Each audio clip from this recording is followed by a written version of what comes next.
Blog Talk Radio. Namaste, everyone. Welcome to Nature of Reality Radio. It is full moon night, November 25th, 2015. This is your host, Andrew Fisher, broadcasting Wednesdays from the suburbs of Philadelphia, Pennsylvania, to expose the true and false nature of reality for what it is and what it isn't.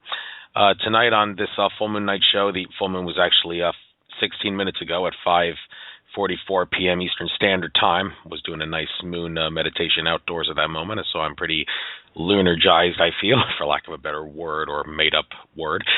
To the show tonight, we're going to have Ted Mahr, a psychic radio host who is destined to raise the physical awareness of all. I unfortunately missed Ted Mahr's presentation at the Mount Shasta conference. My flight was delayed more than twice that day, if I remember correctly. I don't know if the fact that I was on a mission to raise awareness at a consciousness conference is any reason why that flight was postponed. I'm sorry if I think I'm giving myself too much credit there, but that was pretty strange that it got postponed. Actually, it was more than 3 times, if I remember correctly.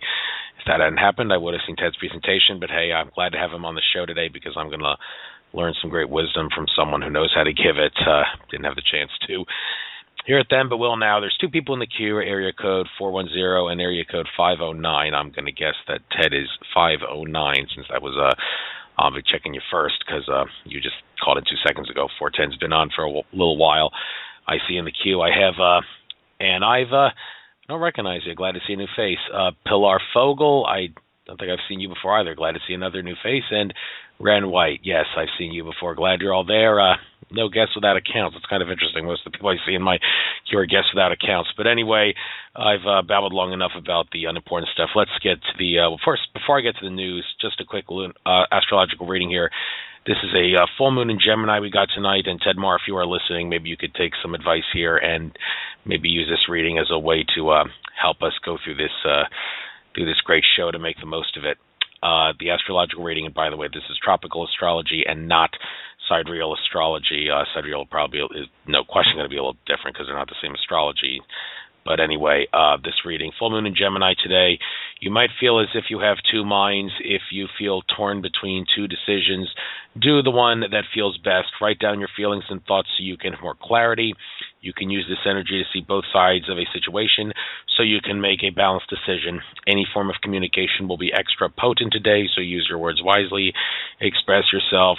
Yes, I will be expressing myself for sure on this show. Interestingly, it's also my father's 59th birthday today, but what do you care about me and my family? All right, moving on. Next, we're going to start with the news, courtesy of Alex Jones and Company at InfoWars. First article, new Trump ad shows Hillary laughing as Benghazi burns. Okay, this isn't actual footage. This is a Trump ad, but Donald Trump, no doubt saying, wink, wink, I know what's going on, and I'm going to use that against my opponents. It doesn't shock me at all that Hillary could have been laughing as Benghazi was burning, not just because she knew it was happening and plotted it to a great degree, but whenever I talk about Hillary, I just can't resist.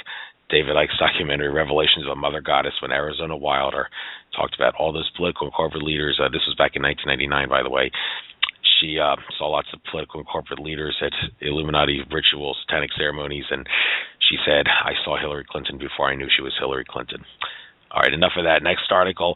Ankara defends ISIS. Ankara, the capital of Turkey, for those that don't know. Turkish officials have financial interest in oil trade with group Prime Minister Medvedev.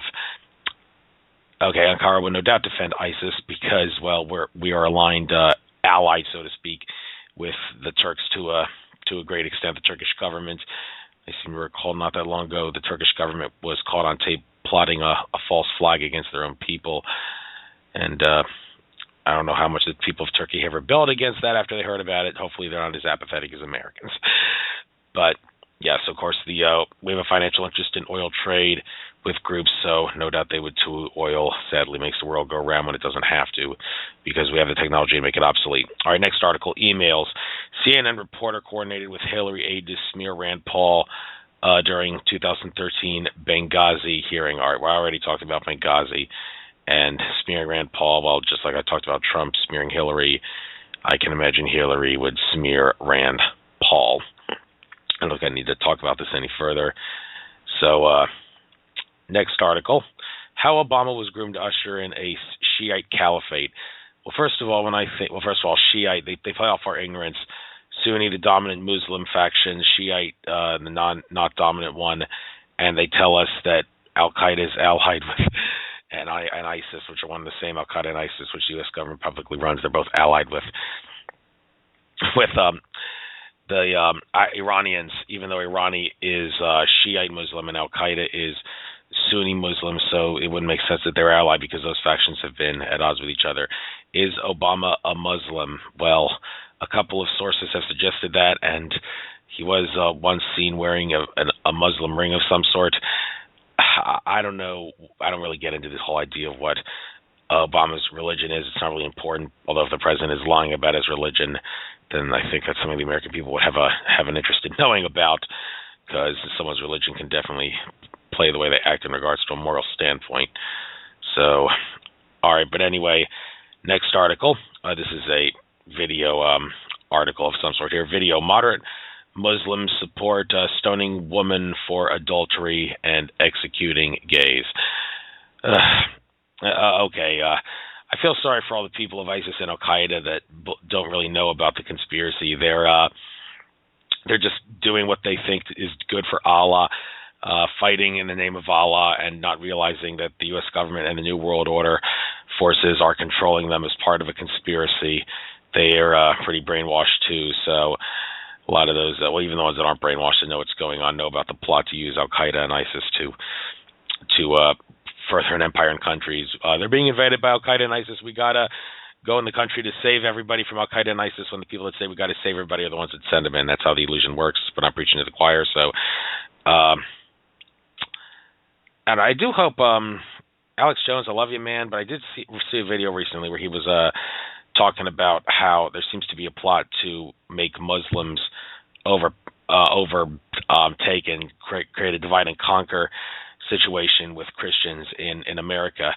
And, well, it does kind of make sense. I mean, I'm not religious in any way, but, I mean, with the way the government thinks we're so stupid that they could fake terrorist attacks and blame some pissed-off Muslims, and it doesn't seem unusual that they would be using the Islamic religion not just to try to create divide and conquer with Christians, but also any other religion. And for those of you diehard Muslims, I hope hearing this inspires you to tell the world, look, we should not be glad when our religion is becoming dominant like this, because what we should, I mean, in a sense, one would think, okay, I'm glad my religion is becoming dominant, but if there's a conspiracy to use a religion to take over other religions, then there's a problem. And Muslims, please wake up to that fact that that's what the government and the New World Order is doing. All right, but one more article.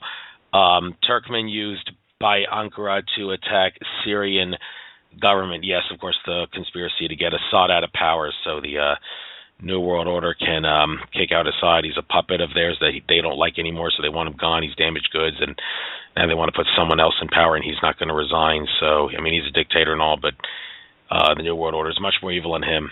And so let's not let Turkey attack Syria, folks. Please wake up to the fact that and the illusion there.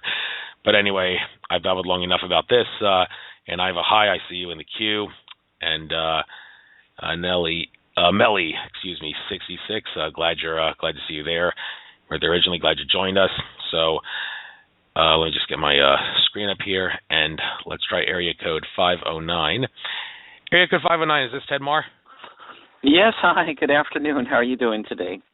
I'm doing great. Like I said, I missed your presentation at Mount Shasta, but I'm here to learn what I could have learned there. That stupid flight getting postponed and all. I missed not being there from the very start. There's going to be another conference, so I'm sure I'll try to make that one on time. But anyway, your radio show, I think it only makes sense for me to give you the opportunity to, you could plug your radio for one, and then tell everybody what it's all about, give the website and all, so everybody can always listen to what you have to say, that things that we'll discuss on the show today and things you weren't. So tell us first off this radio show that you host.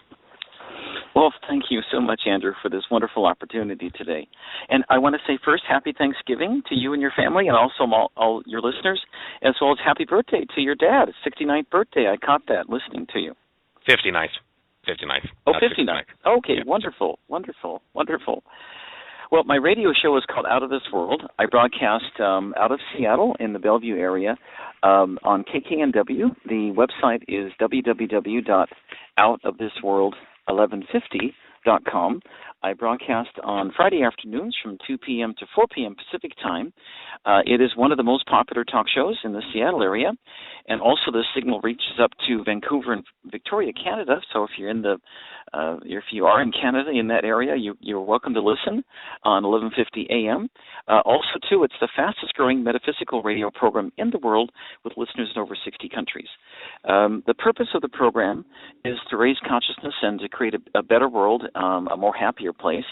And I know with everyone's help, we will do that. We will create a far better world than the one we have now. Thank you. And I've often said maybe perhaps one of the best guests that a radio host can have on his show is another radio host, because of all the people we've listened to and all the things we've looked at to have to do our show. We are probably not giving ourselves too much credit, but maybe more knowledgeable than any guest we could ever have on, because of all we are forced to listen to host this stuff. So I have a feeling that this is going to be a great interview, and try to make the most of this full moon energy. Express yourself. Just some advice there. So, actually, since I mentioned that, it only makes sense. Do you know anything about the energies of the full moon or the moon in general? Because everybody's saying, well, you got to understand the bad reptilians are controlling the moon. Why would you want to meditate outside during a full moon, as I just did during full moon totality before this show? But that whole thing they say is overrated. I mean, just because the moon is still controlled by malevolent reptilians and greys and such, that does not mean that you cannot get in tune with the true benevolent, love-based, feminine energy that is the moon energy. So even though, and the fact that the moon is artificial does not change the fact that it's got great feminine energy that we can become in tune with for good purposes. So do you know anything about the full moon energies? Could you perhaps elaborate on the stuff I've said? Well, I'd like to paint a little bit, a bit of a broad picture for your listeners, Andrew. I had Susan Miller on, who's a wonderful astrologist from New York City, on my show last year. And one thing that I always remember she said that this was a time of truth, beginning last year, this year, into the rest of this decade, into the 2020s and 2030s. Things which are true will become even more truer, and those that are false will fall by the wayside. And I think that's true with governments, with the economy, with relationships, with careers. And I think we're seeing more and more truth coming through to us. Not so much on the major media, although things are coming through there, but things like Corey Goode and Randy Kramer with the Secret Space Program, their incredible revelations that the United States and many other countries on this planet have had secret space programs with bases already on the moon and on Mars. Corey Goode, for example, was on my show about a month ago, and he said that there were up to 7 million people on Mars, that they were in many of whom were in slave labor camps run by what's called the Interplanetary Corporate Conglomerate, the ICC, of which Boeing, Microsoft, and many other companies here on this planet are part of. And what they do, they have humans living like a family of 4, for example. He said that they live in a cubicle of about 250 square feet. They're basically used for their brains to work in high technology laboratories, manufacturing laboratories and manufacturing plants on Mars, and they trade this technology that they've improved through slave labor with on a regular basis up to 900 different species off this planet, and an additional 1,200 species on an irregular basis. The moon itself also has, he said, about 4 to 5 million people. This was also confirmed by Randy Kramer, another gentleman I had on my show a couple of months ago. Randy was with the secret space program for 20 years. And the moon itself, on the dark side, Andrew, is like a Switzerland. It's got bases and embassies from all these different planetary groups, but they've agreed not to kill each other when they're up there. As long as they coexist peacefully, they can be there.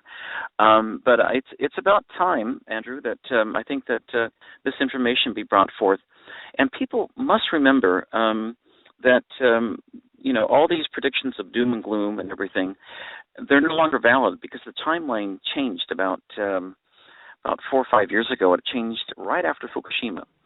In Japan, it's called 311, like our 9/11, but it's called 311. And Fukushima, in my opinion, and from the information that I have, was a false flag event.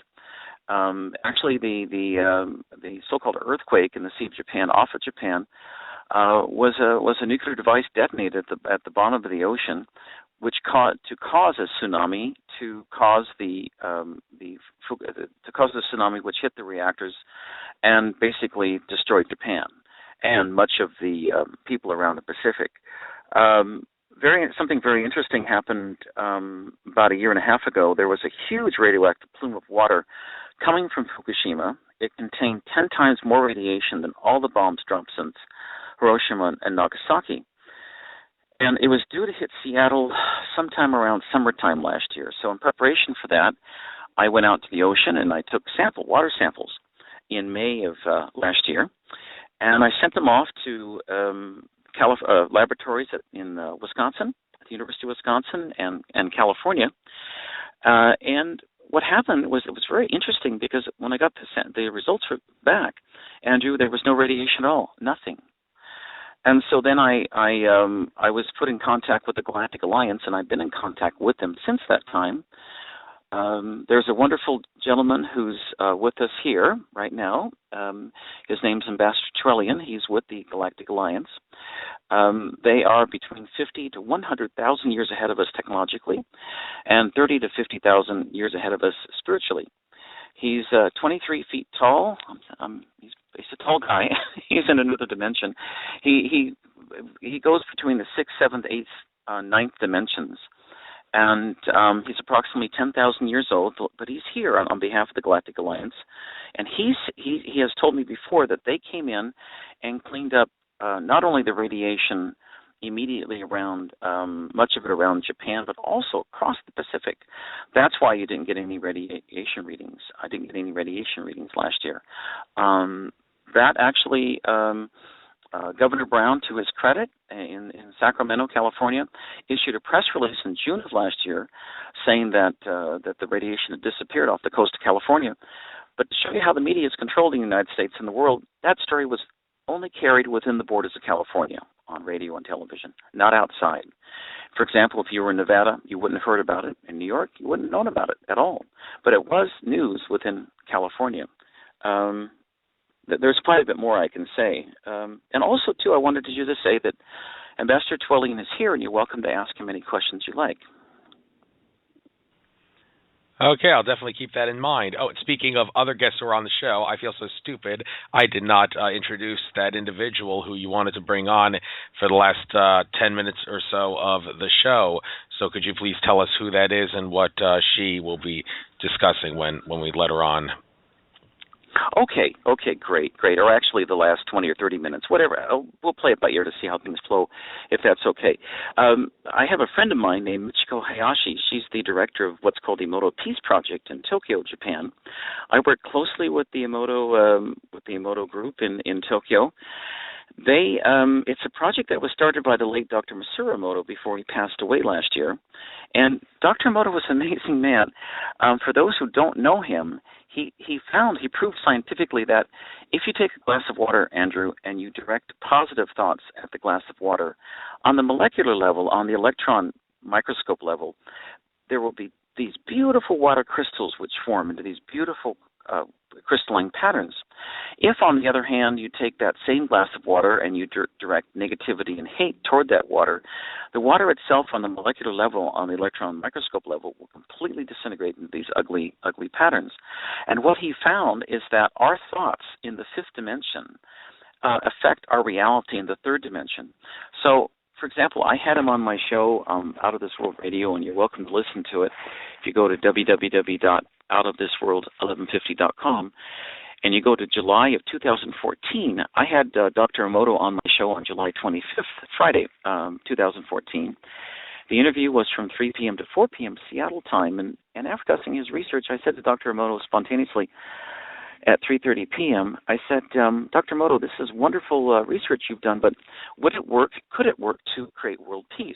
And he said, most certainly. So what I did is I asked Dr. Emoto and all my listeners around the world on that show to please send love and light to the Palestinians and the Israelis who were fighting at the time.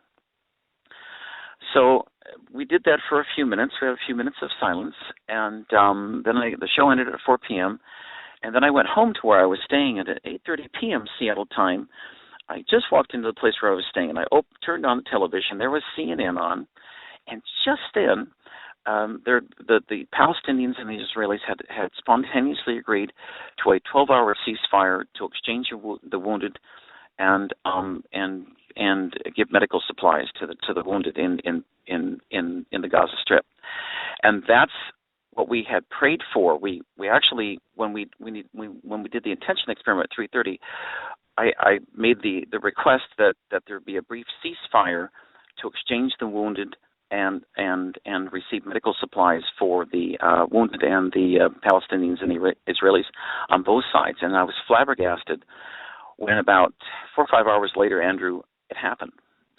And after that time, I've been sold on the Emoto Peace Project and the work of Dr. Emoto. Even though he's passed away, the office is going strong as ever. And my friend who I'd love to come on toward the end of the show is named Michiko Hayashi. She's the director of the Emoto Peace Project out of Tokyo. And what they do two things. They publish these books. They're children's books called Messages from Water. It's a children's version of Dr. Emoto's famous book, which was a New York Times bestseller about 8 years ago, called Messages from Water. And in the book, it teaches children between the ages of 3 and 12 the valuable lessons of love and gratitude. And the theory, Andrew, is that if we teach kids these lessons of love and gratitude when they're young, then when they're older, they won't want to go off and fight in Middle Eastern wars that last for 30 or 40 or 50 years. They won't engage in violence, domestic violence, or crimes, and they'll instead learn to live in harmony with each other in a loving and peaceful way. And I've also been, so I want her on the show toward the end of the hour because this is, I think this is the foundation for a wholly new society. Please feel free to stop me at any time to ask questions, but I have been in touch also psychically on the other side, in addition to the Galactic Alliance, with Professor Albert Einstein, Leonardo da Vinci, U.S. President John F. Kennedy, he's here, by the way, and you're welcome to ask him any questions. His brother, Robert F. Kennedy, J. Robert Oppenheimer, and, of course, Dr. Masaru Emoto on the other side. The timeline, as I said, changed right after Fukushima, so that now we are on a track where there's going to be no Third World War. It doesn't mean that the cabal's not going to keep trying. I think the Paris attacks were a false flag event, staged. I don't believe it was done independently, although it seems to be. One of the telltale things, I don't know if you ran across this or not, Andrew, I should send you this Twitter, but I had two reports. Now I looked at one of them, I confirmed one of them. There was a Twitter sent out by a book company called PZ Books out of the United Kingdom, out of London. They sent out a Twitter on November 11th, 2015 at about 11 a.m. saying that the Paris attacks had already occurred and over 120 people were killed and several hundred were injured. How did they know that? They could have known it only if it was a false flag and pre-planned. Michiko, we can ask Michiko about this in Tokyo when we get her on the line here. But I talked to her yesterday, and she said that people in Japan had heard that the Mexican media out of Mexico City had also issued a press release 2 days before the Paris attacks, saying that it already happened. So I just wanted to say this to the cabal. I'm sure they're listening. You guys really got to clean up your act. If you're going to do a false flag event, you've got to put out the news. You've got to put your news releases out after it happens and not before, because if you put them out before, people know it's a false flag and they get suspicious. Yeah, and that, of course, did happen with the BBC in Building 7 on 9/11. And since you mentioned JFK is here, they did, I believe it was in Australia or maybe New Zealand, say that Oswald killed Kennedy even before New Zealand, before it actually happened. Well, That's right. since you got JFK on, I do remember, still have a bad taste in my mouth a little over a year ago when I was at the 50th anniversary thing in Dallas, and we were said, you guys can go down to Dealey Plaza. They opened the gates, and the next thing we knew, sheriff's deputies dressed in thuggish black outfits shoved us all back violently. And, well, on the bright side, after all that, I got to eat dinner with Alex Jones and company at InfoWars at their hotel. So it was all worth it to get shoved like that by the sheriff's deputies. But still got a bad taste in my mouth for that. And my father still has a bad taste in his mouth after all these years. He said that when JFK was murdered, it like ruined one of his, I don't know how old he would have been, it ruined his birthday, because that was just 3 days after the assassination when he was just a kid. So we all have bad taste in our mouths for that. And even though it happened years ago, we shouldn't forget about it. But since you got Kennedy on, I can't resist asking him this.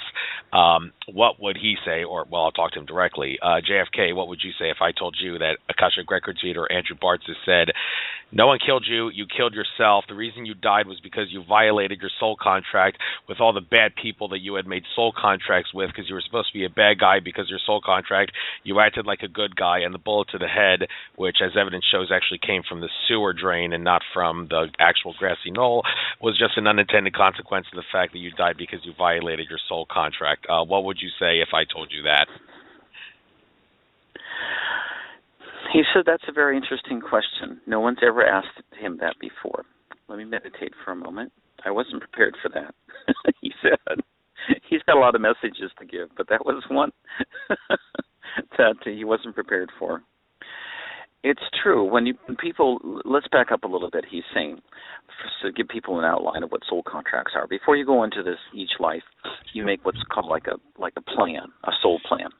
And within that soul plan, there are various free will choices of what you can do. President Kennedy, he said, chose the white path because he wanted to make society a better place. And if he'd been elected, the Vietnam War would have not had happened. The negative energies that he's referring to actually belong to his father, who wanted his son, of course, to carry on with ruling the country, but because his father had health problems, he had at least one heart attack. He was kind of out of the picture, so President Kennedy was free rein to do what he wanted. So instead, he followed his conscience as to what was proper for the country. He said he was naive about people. He knew Johnson was bad, and he was getting ready to get him off the ticket for the second run. He never thought that Johnson would actually plot to murder him, but that's exactly what he did. He didn't think that J. Edgar Hoover would plot behind the scenes to murder him, but that's exactly what he did. He didn't think that Dulles would do it either, but that's exactly what Dulles did. And he's saying, too, that you have to remember that after World War II, we brought up to 10,000 people from Nazi Germany to the United States, which established both our NASA and CIA, and that legacy of Nazi involvement definitely had an effect upon the agency, and so they became absolutely ruthless. You can see what's happened to the country since this assassination, but there's something very important he's saying to me now, Andrew, and that is that history goes in cycles.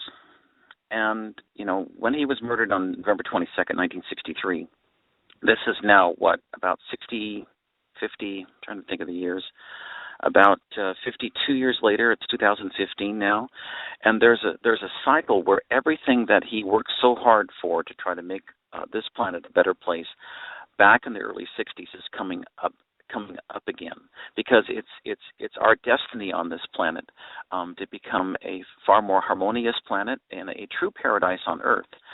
And one of the things that Ambassador Twelling is coming in now, he's saying that that's why the timeline has changed, and they've been given authorization by the Supreme Being, the Creator, who created all of this planet and everything else in this universe, to step in and intervene and to end evil as an experiment.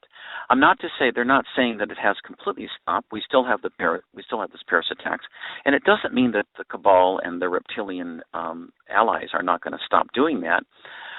But their power is waning, and the tide has turned, and things are improving on this planet, and things will get much, much better, not only for us, but our children and our children's children. We have a very bright future ahead of us. The kinds of things that I do, I'm a psychic, and I do remote viewing, and I read minds, and I can look into the future. The kinds of things that I do will become far more commonplace by the 2020s and 2030s, to the point where, if you, for example, have a criminal trial in the court system, the jury won't even need to take testimony from people. They'll simply look at people, they're able to read their minds and instantaneously tell whether you're guilty or innocent. People will not be able to hide anything. And the reason this is happening is because the entire planet is slowly but surely shifting into the fifth dimension. And your program, Andrew, your radio program, and my program, and so many other light workers around the world are cumulatively raising consciousness to make this planet a much better place. That's why I like the Emoto people in Tokyo, because that's what their purpose is again to raise consciousness, so that people's thoughts do matter. Thoughts are things in the fifth dimension, and if you think good thoughts and think positive thoughts in the fifth dimension, those positive ideas and thoughts materialize here in the third. If you think negative thoughts and are pessimistic about the future, that will also materialize here in the third. I've heard people get on, for example, different radio shows and talk about the doom and gloom and predictions for the future, but that's an old paradigm. That timeline is an old timeline that's not valid anymore, because it changed right after Fukushima, about 4.5 years ago now, according to let me stop you right there. That reminds me of something that I asked on a previous radio show I called in. I was in reference to a presentation I watched by Lisa Renee. She gave this presentation in 2010. She said the 9/11 timeline is now defunct, so say the ET contacts and such.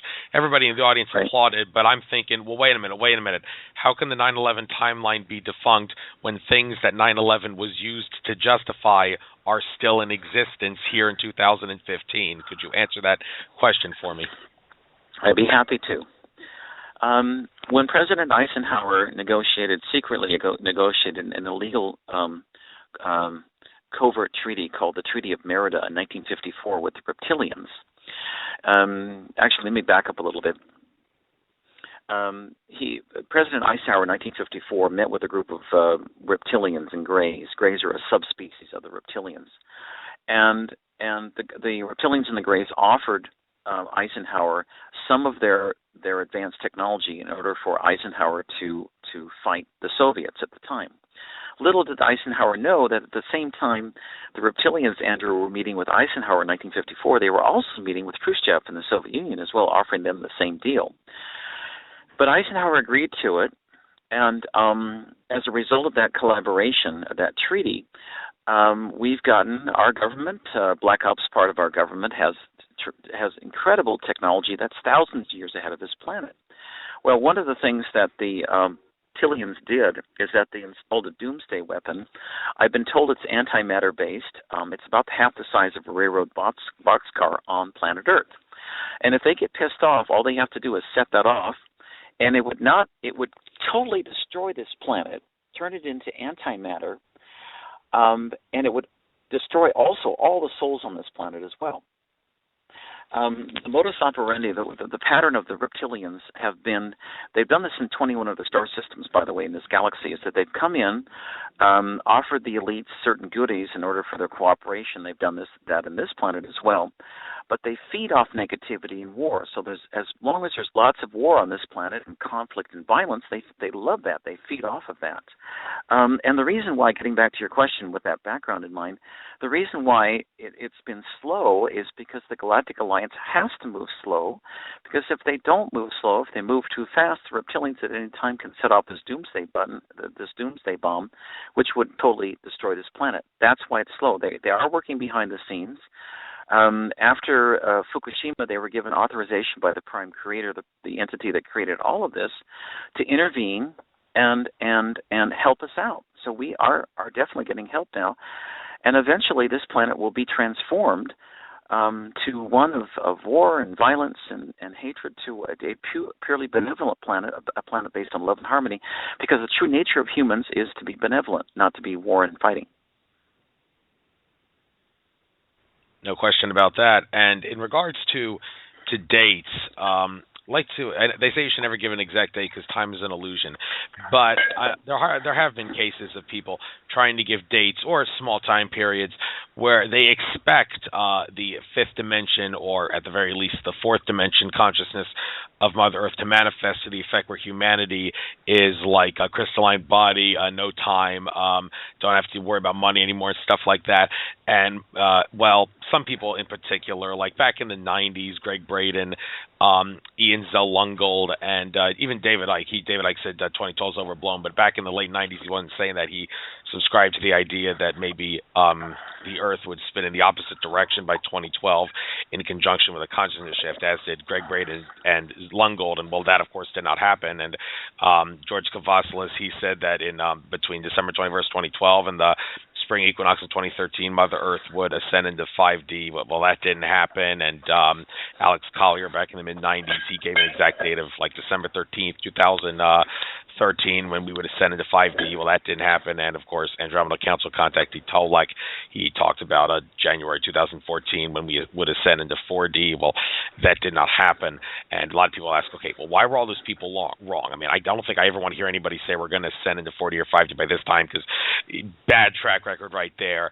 And, well, the answer is because we're not on that timeline. That's the only answer. Well, some people might think, well, we'll never be on that timeline because the creator gods are always going to decide never to put us into 4D or 5D. They're always going to decide, no, this is a planet where people need to like get accustomed to a matrix environment. So we're just always, before the ascension happens, like shut off the switch to make humanity have to train and discipline themselves, because that's the way the Earth is going to be. Some people have said ascension will not happen the way we daydream about it all the time, if that makes sense. So could you perhaps explain why all these people are wrong in regards to what they said and when they predicted it would happen? And are the creator gods basically going to always shut off the switch to make sure we don't ascend? Well, first off, let me tell you this, and this is a very important message from Ambassador Trellian. They are not going to let us commit suicide.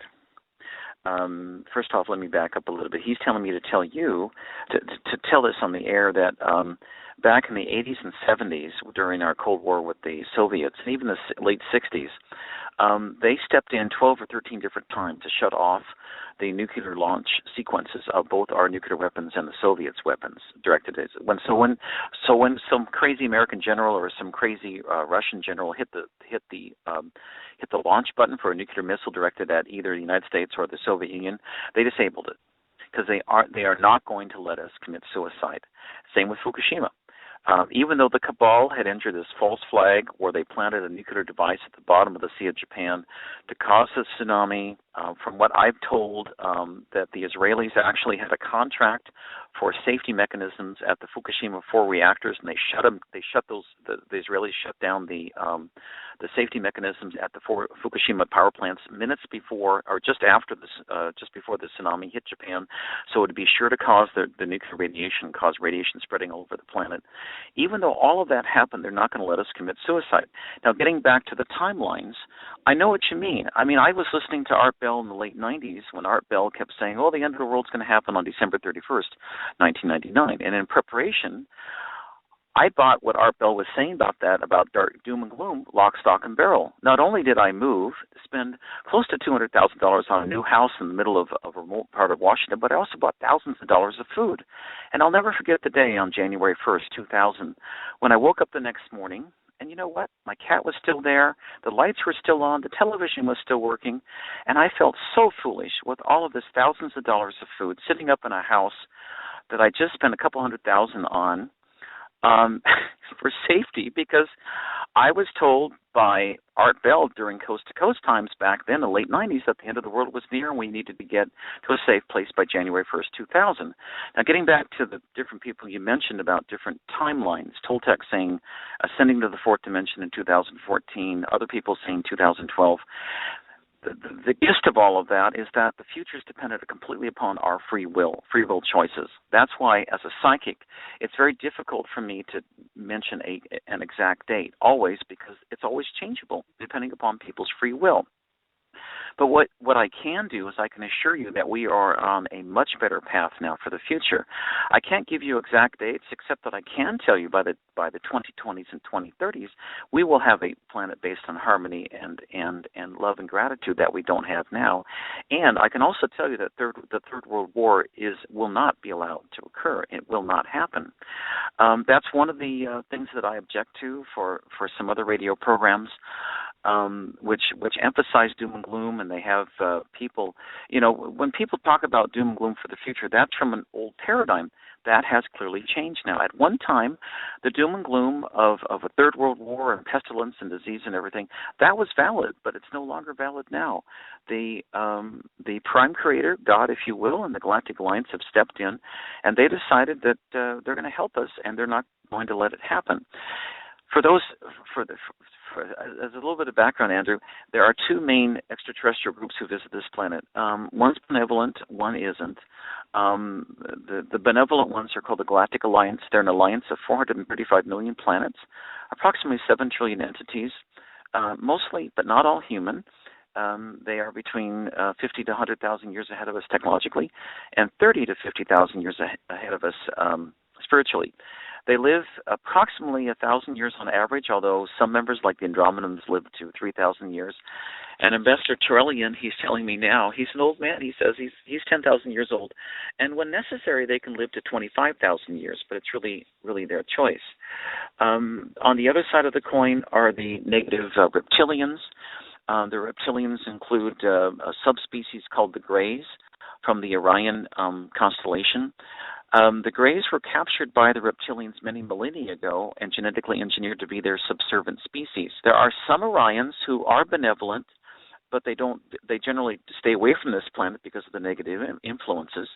But both the Greys and the reptilians are negatively based. They feed off negativity. They love our wars. And the other thing, too, that I should tell you, and Ambassador Trolling is reminding me of this, thanks to this agreement that Eisenhower agreed to in 1954, many of us on this planet are implanted with negative reptilian implants, which feed off negativity. And there's a way to get rid of them, and if you like, later in the program, I can teach you how to do that. Okay, I'll get back to that in a little while, but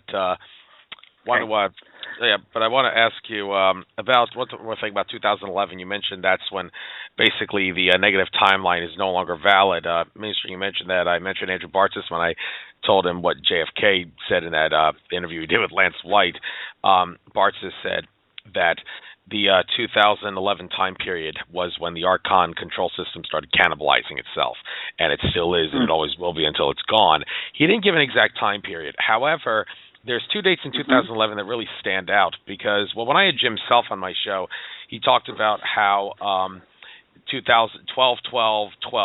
December 12, 2012, the time period from then leading up to December 21st, 2012, was when we are in the fourth dimension.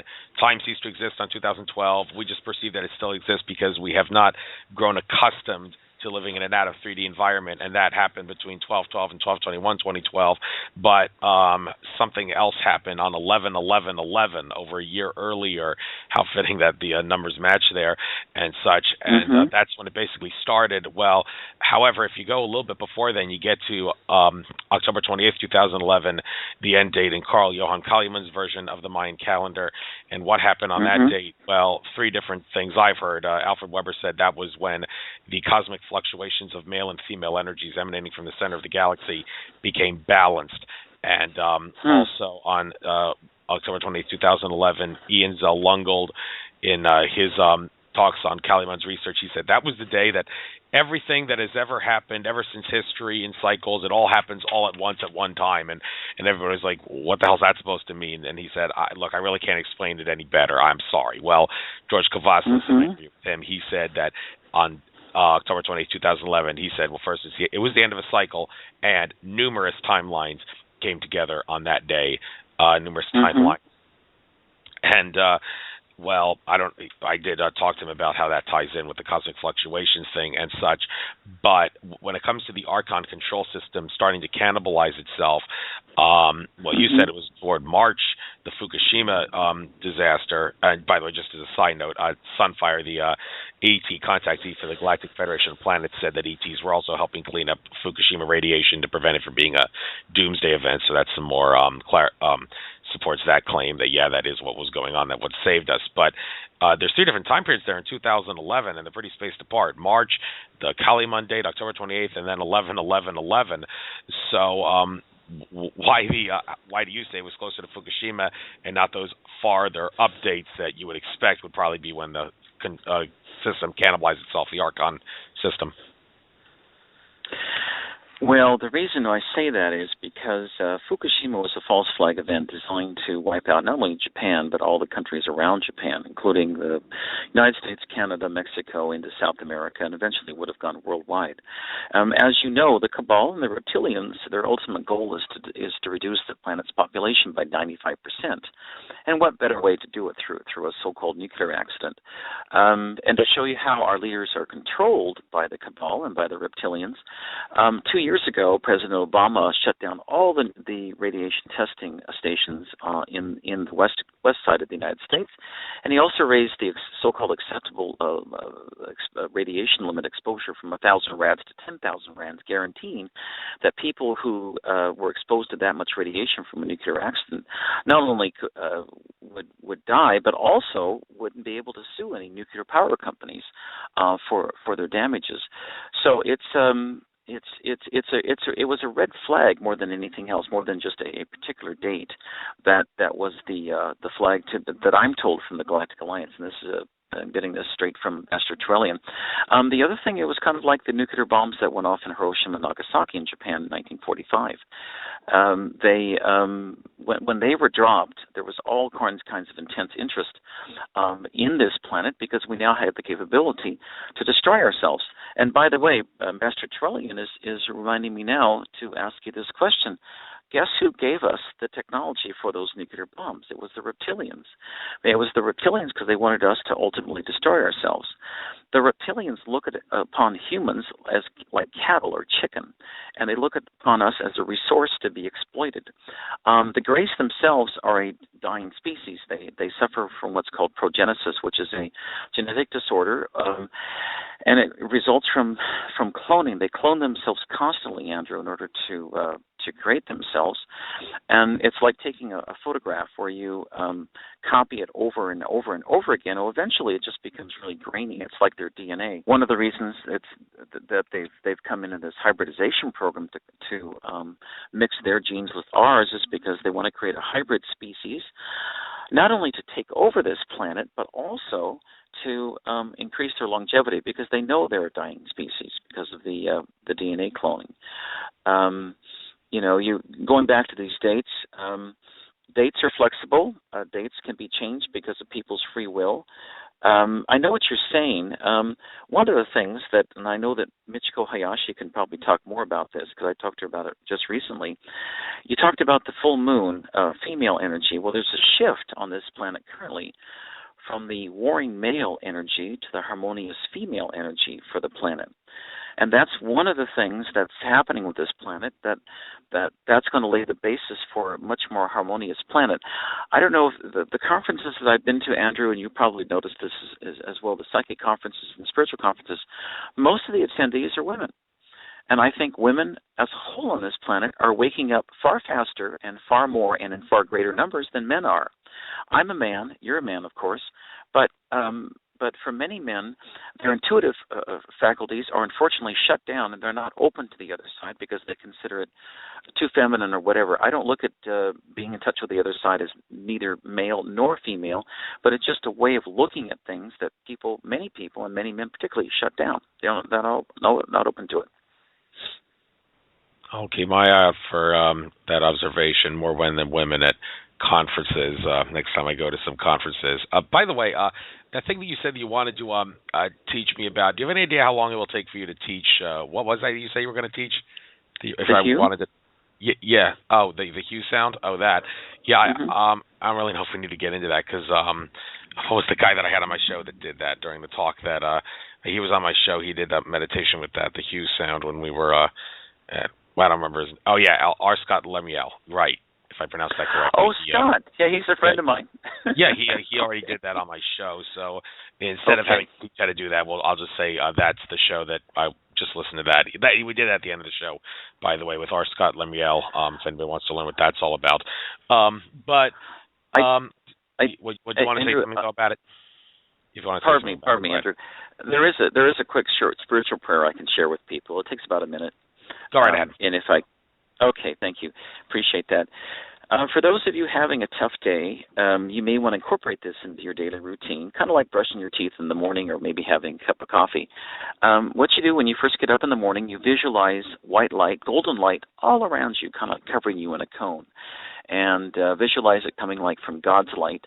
And then you visualize also a series of mirrors around you facing outward so that if it directs any negativity towards you, it bounces back to them and not into you. Then you seal it with a prayer of gratitude, saying you're very grateful for their help. And the spirits, generally speaking, like it to be in effect, ask it for it to be in effect between 12 to 24 hours. And it does work. And I do that every day. And it helps me on my spiritual way, and it really does help me. So I just thought I'd share that with your listeners. Thank you very much. And I do have to ask I guess this is supposed to be a question for that ET that you were in contact with. You said, what's his name again? Ambassador Trillian. He's here. Yeah. Yes. Something. I don't mean to create any sort of conflicts between him and Tolek, but I remember Andromeda Council contacted Tolek in an interview a few years ago saying that if the powers that be ever wanted to stage some sort of a massive false flag or destroy the world or whatever, the Andromeda Council and their benevolent galactic friends have what it takes to shut them down in a heartbeat. Well, a couple of questions there. Why didn't that happen on 9/11? Well, 9/11 was necessary. I will direct everybody to the interview that Andrew Bartzis did with Lance White to talk about what 9/11 was in regards to a massive timeline incursion and such to create fear, but the unavoidable collapse of the powers that be and such. So that's why they didn't stop that. But Tolek did say if they wanted to, they could shut him down in a heartbeat. And yet you told me early in this interview that the powers that be do have a doomsday switch, and that's why the ETs, the benevolent ETs, don't try to destroy them too quickly because they could set off the doomsday switch. So that's kind of counterintuitive. What Tolek said, they could shut him down in a heartbeat if the powers that be got too out of hand. So can you clear up the conflict here? Well, there's really, I guess it depends how you look at it, Andrew. I don't look at it as a conflict. I think they have to be careful, but they are working behind the scenes to make things much more benevolent than they have been. But the primary way that they're doing it is that they're removing the negative influences from this planet. Everyone has been implanted by the reptilians and the greys, and the hue actually helps you remove that. There's a couple people I know that professionally remove the negative implants from the reptilians on a professional basis. One's located out in California, the other's in Japan, and more are being trained all the time. I know of another one here near Seattle. So if anyone's interested in that, they can certainly send me an email to outofthisworld1150@gmail.com. But with respect to the doomsday scenario, they have to. From what I understand, and I'm going to ask this now to Ambassador Trillian. Things have to cross a line in order for them to intervene directly, and they're not going to let us commit suicide. Like, for example, the radiation that was coming across the Pacific in the spring of last year. If they had to intervene, Seattle would be uninhabitable right now, as would San Francisco, and Los Angeles, and Vancouver, Canada, because the place would be just the radiation measurements would be totally astronomical. They're not going to let that happen. But on the other hand, they can't do everything for us either. We have to step in and take responsibility for our actions. And even though much of the planet is controlled by the cabal and there's a lot of negative influences on this planet, we have to fight them on our own as best as we can, and they will come in and aid us in that effort. And Ambassador Tolling is telling me right now he wants everyone on the planet, if it's okay, to think to send love and light to this planet. It's a golden light, not only around the planet for the Syrian refugees, for the problems in the Middle East, but also to Fukushima as well, because they could come in. The radiation has not been totally cleaned up at Fukushima because they want us to learn through this experience that nuclear power is a bad source of energy. It's actually illegal, he says now, outside of this planet Earth. Outside of this planet Earth, nuclear power is totally illegal. But because planet Earth is a planet of free choice, he wants the people of this planet to ask the Galactic Alliance for their help, not only in creating peace in the Middle East and also peace in Europe, but also to come in and clean up Fukushima. And I've done that intention experiment, asking the Galactics to come in and clean up Fukushima several times in my radio show. And they've actually come in, and from what I've been told, the radiation amounts at Fukushima have actually been lowered by the Galactic Alliance as a result of my radio programs. And so you go back to, I don't look at this as a conflict so much as they have to do this slowly, and they can't hand us, he's giving me an example now. During the Atlantean times, the planet, the human life on this planet in the Atlantean times 200,000 years ago was basically paradise. And it was handed to them on a platter saying, here you go, here's your paradise, here's everything that you need.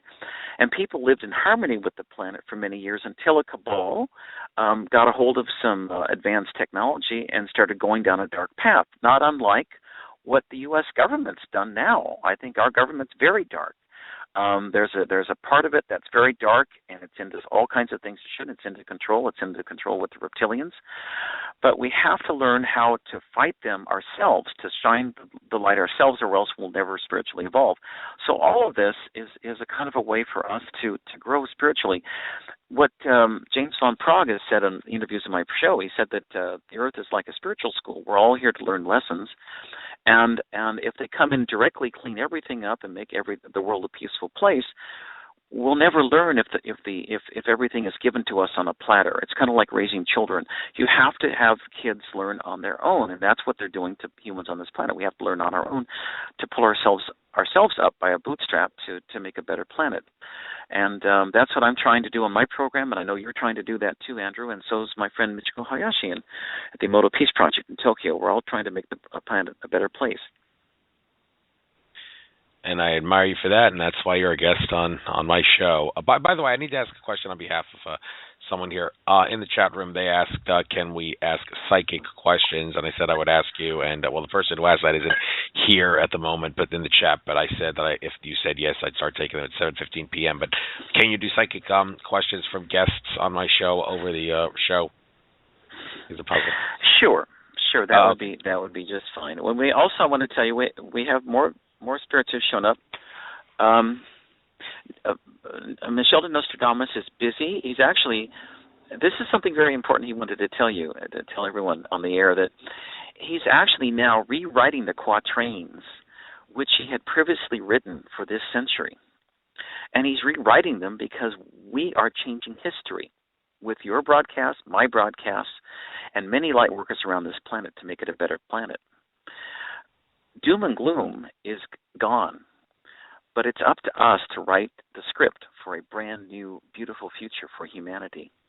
And I want everyone to think about that for a minute, because he's here, and I can see him back in his study in 15th, 16th century France, and he's got a pen quill, and he's got this burgundy kind of a floppy hat on with this cape on. He says it's cold. It's cold back in France at the time. It's kind of smoky. But he's waiting. He's waiting to hear what we say and do as a humanity, as a planet, to make this place a better place. That's why he's waiting. Professor Einstein's also listening very intently to this conversation, as is President Kennedy, because they all have a vested interest in what goes on. Just because they're telling me, just because a person dies in the third dimension doesn't mean that their spirit's gone. No, it's still quite alive and still very much alive in the spirit sense, and they're all listening right now. You have more spirits than you know of who are listening, as well as the Galactic Alliance. When you have 435 million planets listening to your radio broadcast, you have a wide audience. So we have a lot of entities and spirits listening to us today. Always enjoy a big audience that's very, very diverse and ET contacts and people on the other side. Now that's diverse. But since Einstein's here, I might as well take this. By the way, pardon me, out of respect, he likes to be called Professor Einstein. He says that calling somebody by their last name is not respectful, and I agree. So I always correct people. So I just Professor Einstein, if you could. So. Yes, and I'd like to tell JFK I apologize for referring to you as JFK when I asked you the question. That was kind of rude. Okay. I should have addressed you as former president. So no, he's but fine. Anyway, he's fine with JFK. Everyone's different. Okay, so, anyway. But Professor Einstein, how does it feel knowing that ever since your death, people have found out that, well, I'm not going to say that you're wrong. It's just that your research and the stuff you found is a little too consciousness suppressive in this day and age because it opened the door to a lot of things. But as some people have said, that quantum physics is basically an understanding of how the third dimension works. And if you spend too much time looking into that, you're going to never get into higher dimensions because you're obsessing so much about the third dimension and how it works. So quantum physics, that's in a sense, the final barrier that keeps us from getting into higher dimensions, or should I say that studying quantum physics too much is the barrier and obsessing about it. So for you to say speed of light is the maximum velocity, well, no, it's not, because we're all infinite. It can obviously, if we realize we're infinite consciousness, we can definitely go faster than light. And also the whole thing about gravity bending and warping space-time, it's not the gravity they say nowadays, it's more the electromagnetism that's doing a lot of the stuff. And there's a conspiracy in mainstream science to downplay the great effects of an electromagnetic universe and give gravity a little too much credit. So it's not that you're wrong, it's just that people have much greater expanded in this day and age and made your work, it's fascinating to say the least, but it's kind of obsolete now. So do you think people should look at your work in great detail in this day and age, or would you say, no, move on, I need people to pick up where I left off, please don't obsess about my work too much? The latter. Yeah, he says definitely to. It's a starting point. I have to tell. He's telling me to please to say this on the air that he felt like he was used as a pawn during the 30s and 40s, and he was used by the negative influences on this planet to create a bomb that could destroy humanity and the planet completely. And if he had to do it over again, he would have done something completely different. He really would have, because he didn't. He felt like. J. Robert Oppenheimer's coming in now, and he's mentioning the Bhagavad Gita, and he's saying that quote. He said that I have become death, the giver of life. When he saw the atomic bomb go off. In other words, we can destroy life completely on this planet. And that was one of the things he said. He actually says two more things. And he said that's definitely true. It's a third dimension science, he said, but now that he's been on the other side for a number of years, he's been working with other scientists in his own research, and he says there's so many other dimensions out there. Professor Einstein is the one who introduced me to his friend this spring, who was Leonardo da Vinci, who in turn referred me on to Robert F. Kennedy, who referred me on to his brother, and then finally got in contact with Dr. Emoto. One of the things, if there is an Earth scientist out there listening who's interested in this project, I can put you in touch with Professor Einstein. He's currently building a spirit phone on the other side in his fifth dimension that will enable people here in this third dimension to talk to people as easily as it is for me to talk to you, Andrew, in this third dimension by my telephone now, as it will be to call people up on the other side in the fifth dimension. But one thing Professor Einstein's saying with a laugh, he said it's just like being on planet Earth now. You may call somebody, but if they don't want to answer or they're busy, they're not going to be open to it. I know that Nostradamus is often very busy, so I don't like to bother him when he's busy writing his quatrains. Other people are more accessible, and others don't like to be bothered. So you have to respect that. But it is his quantum physics for a starting point. But just remember, that there's so much knowledge out there. It's good as far as third dimension goes, but you have to remember he's saying for the scientists out there or wannabe scientists on this planet now that there's a lot of other dimensions out there. There's actually 12. The 12th dimension is where the Supreme Being is. And he's saying, a very interesting thing he's saying now, Andrew, he's saying that in this planetary system, there's, 8 or 9 different planets, including Pluto, if you count Pluto as a planet. In the other dimensions, Andrew, he's saying there's about 40 different planets. And the changes that are coming, the benevolent changes that are making this planet a better place, for those who refuse to go along with the evolvement, who prefer violence and war and disharmony and fighting all the time, they will eventually go on to another Earth-like planet. That they'll have 26,000 years, according to the Mayan calendar, to work out their karma. They'll be able to fight each other as much as they want, kill each other as much as they want, have as many wars as they want. Good luck. Goodbye. Have fun. But this planet won't have room for them anymore. They've had their chance to evolve. They've chosen not to, so they're going to go somewhere else.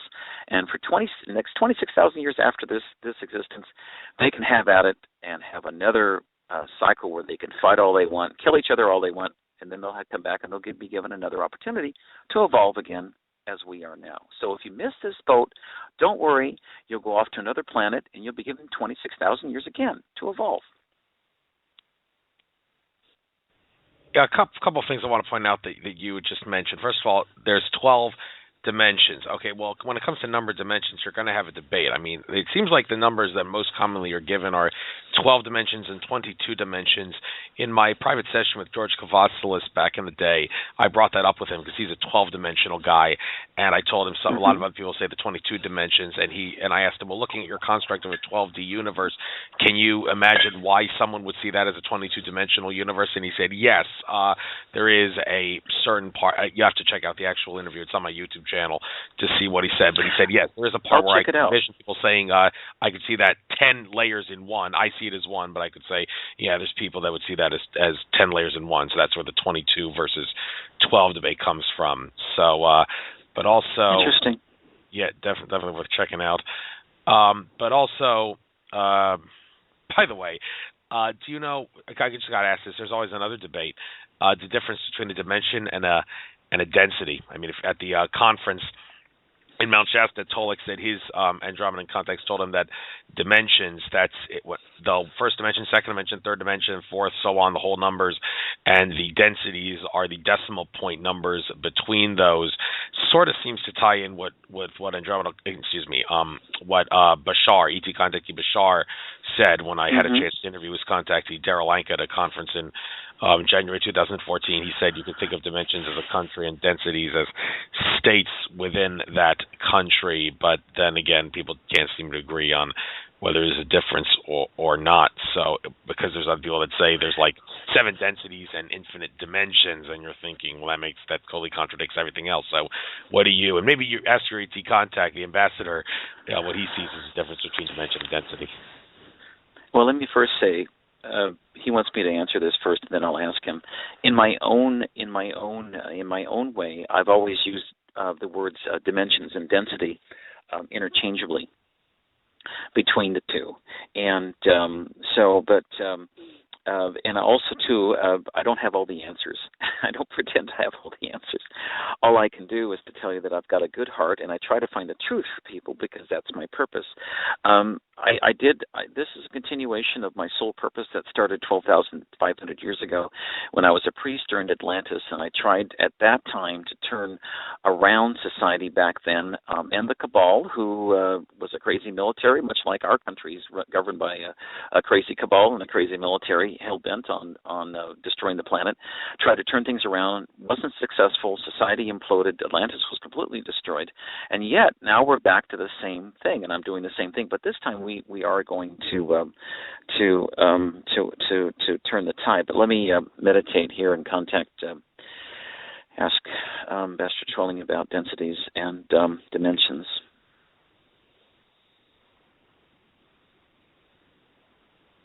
He said they're just different terms for the same thing. He said that the 12th dimension or density, if you will, is the supreme being, and then we exist here in the third dimension or third density, and then the fourth dimension or fourth density is time.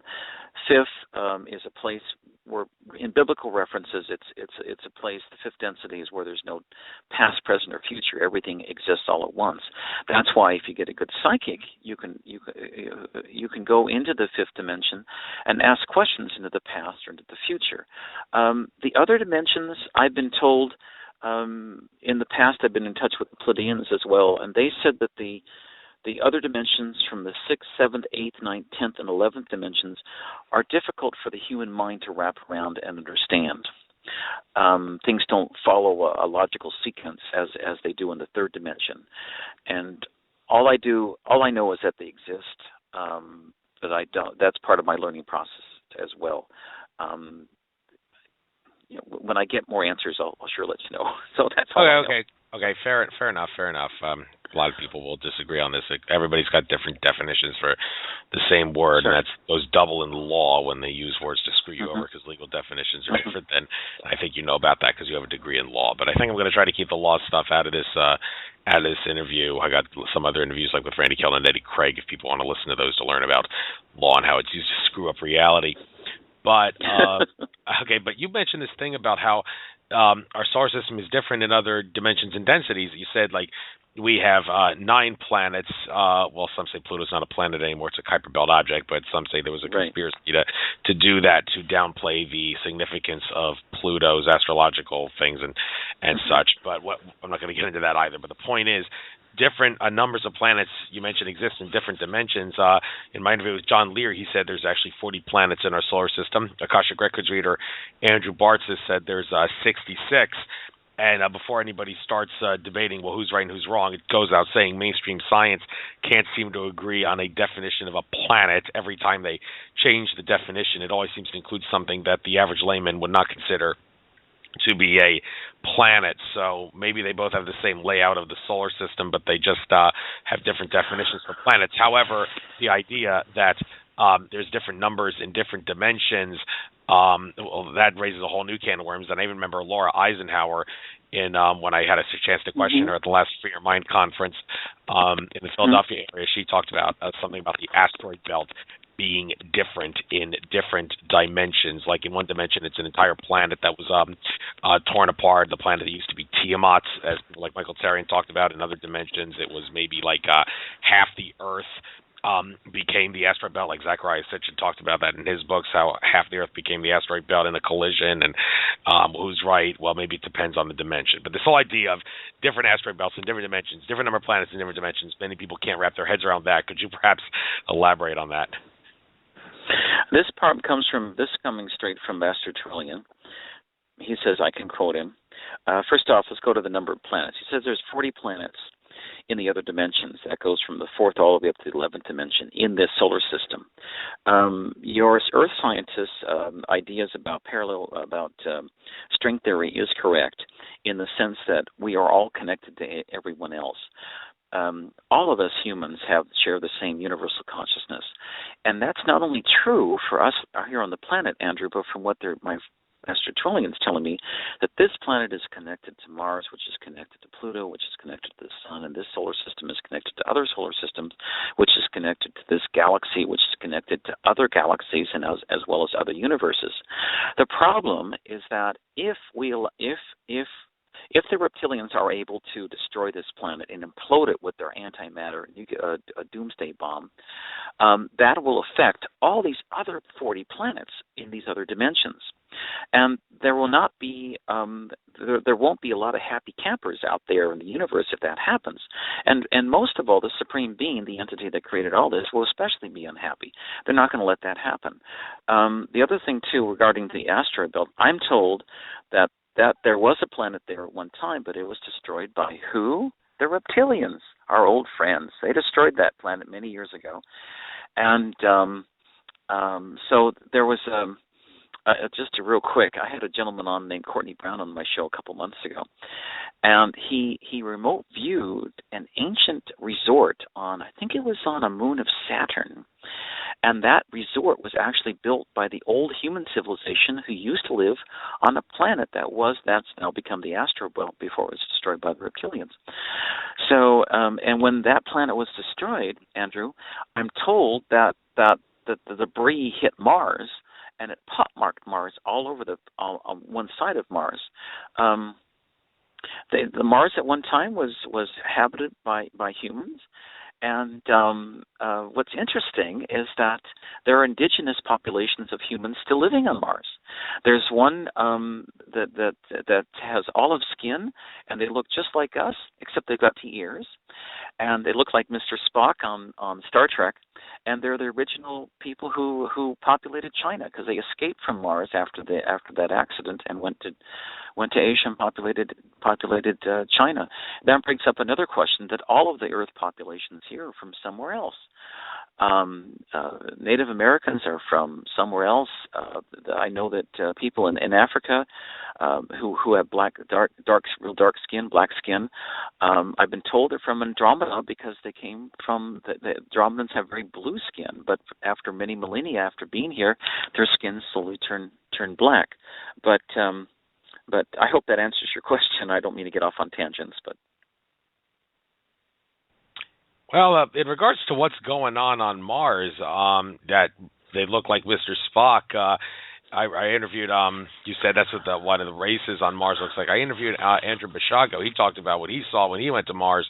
Said it looks more like the desert of Arizona. It's not the reddish color we're told. The sky is a baby blue color, and you can walk on Mars without a spacesuit. You would eventually start feeling pain in your muscles because there's not enough oxygen. Mars is, for all intents and purposes, a planet in a coma, but it does have life. It does have ET races. He talked about how the primary Martian race, they're like humans, but they're very buff. They have a bald head. They look sort of like Dr. Evil from the Austin Powers universe. But that is strictly a Martian race, he says. And this race of ETs that look like Mr. Spock, I'm wondering, well, did Andrew Bashago somehow miss them, or was he just not there in a place where they were? And also in general, after you answer this specific thing, could you maybe elaborate on what's going on Mars? I've heard, like Alfred Weber say, there's like benevolent reptilian and malevolent mantid races of ETs at the poles, and we got all the benevolent ETs like the humans and such down towards the equatorial region. There used to be a war between them. One of my previous guests, I think it was Michael Sala last week, said, but then they separated, and now you got them at the poles, the bad guys, and the middle part you got the good guys. So could you maybe elaborate on your understanding of the secret space program on Mars, and also, first of all, how did Andrew Bashago not see these ones that look like Mr. Spock? Any ideas? Well, here's from what I've been told. I have no personal. I want to make a disclaimer. I have no personal, experience with this. This is from what I've been told by Randy Kramer, Corey Good, and some others, and Professor Ambassador Twillian too, of the races on Mars. There's two races at the top of the North Pole of Mars, the mantis type and the reptilians. In the South Pole, there's two species, one of which looks like Mr. Spock with the pointy ears, and they have olive skin. Otherwise, they're human. They live underground because of the harsh conditions on Mars, and they're leftovers from an ancient civilization that was there. Regarding what Andrew Bashago saw, I don't know.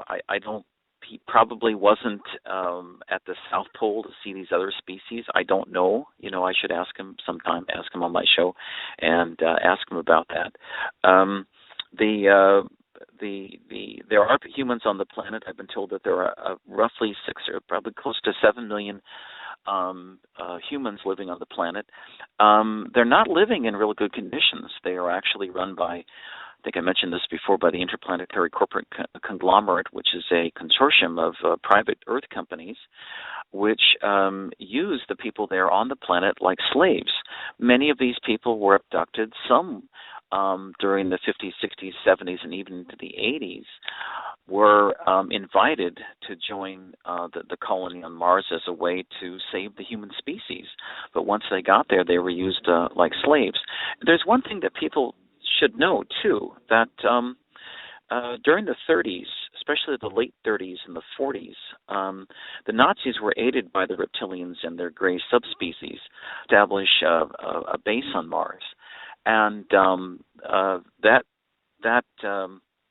it's a kind of a long story what happened, but they do have bases. They've had bases, I'm told, on Mars since the late 30s, and they were helped by the reptilians in establishing these bases.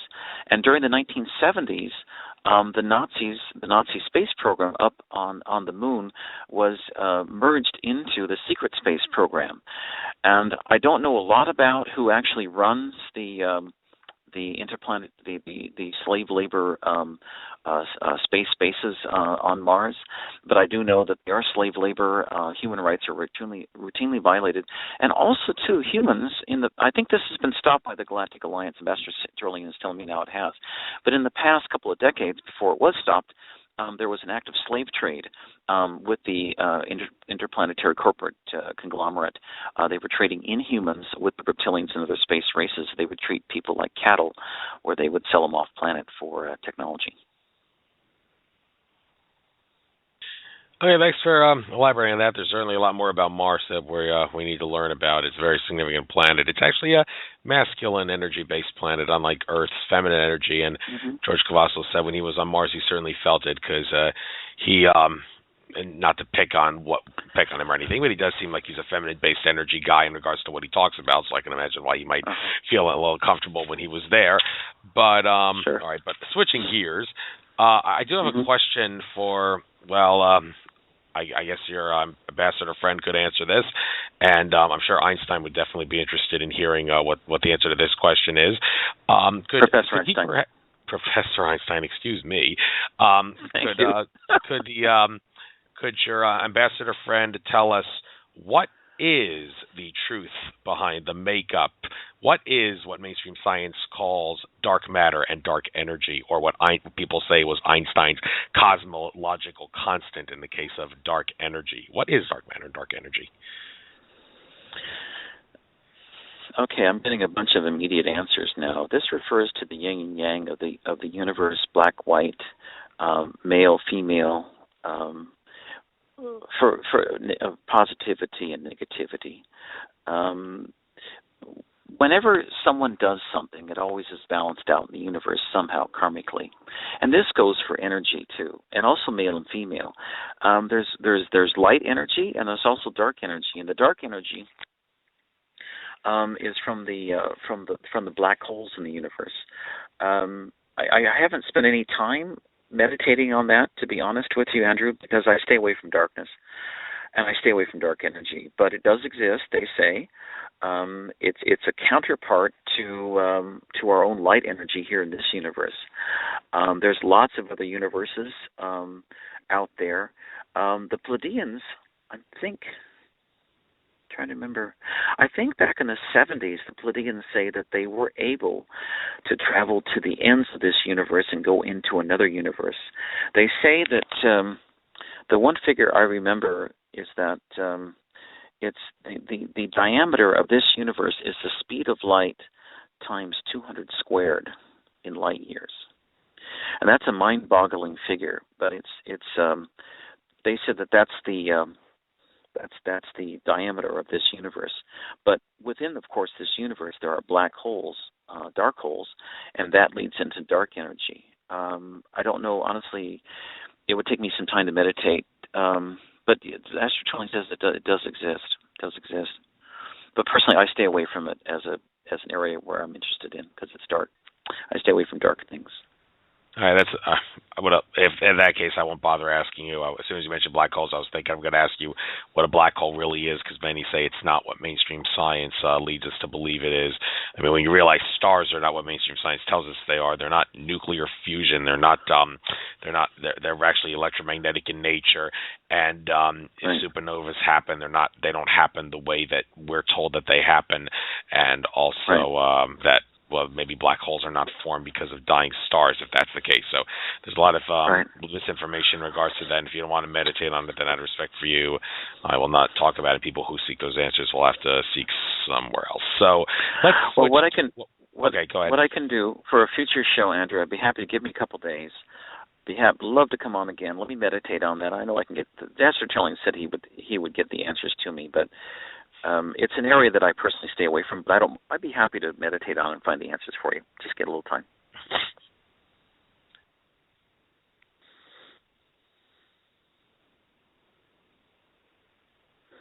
Are you there, Andrew? Oh, yeah, sorry, I put myself on mute by accident. Yes, Okay. Since you mentioned that, I'm sure I could definitely schedule a half hour or an hour special for you to answer some of these questions that you normally try to stay away from. Since you expressed interest to come on again, I'll keep that in mind. So, but I'd like to switch gears now. It says you're a tarot reader. I do use the tarot.